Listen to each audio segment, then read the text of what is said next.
പ്രിയപ്പെട്ടവരെ, സബ്സ്ക്രൈബ് ചെയ്ത് ലൈക്കും കമൻറ്റും തരണേ.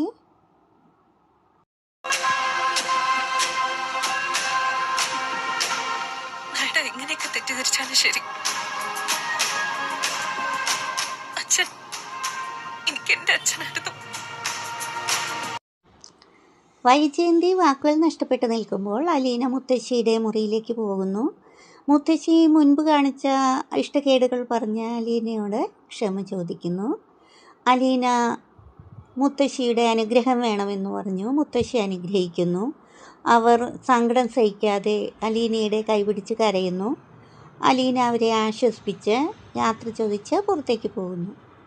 വൈജയന്തിയുടെ സഹോദരങ്ങൾ അലീനയോട് ചോദിക്കുന്നു, നിന്നെ ബാലചന്ദ്രൻ എങ്ങോട്ടാണ് കൊണ്ടുപോകുന്നത്?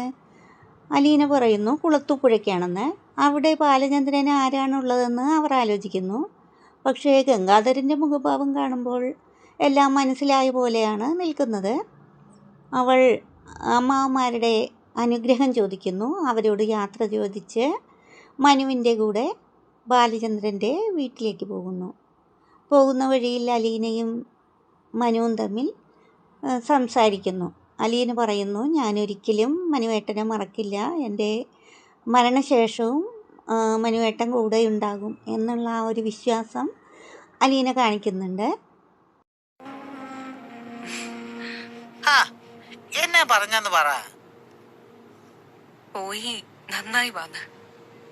ആര്? വൈജയോ? നീ എന്നോട് നുണ പറയുവാണെന്ന് എനിക്കറിയാം. പോയാലും ഞാൻ വരും. ഇനി കാണൂ. ഞാൻ ഇറങ്ങും. എന്നെ കൊണ്ടുണ്ടായ ബുദ്ധിമുട്ടിന് എന്നോട് ക്ഷമിക്കണം.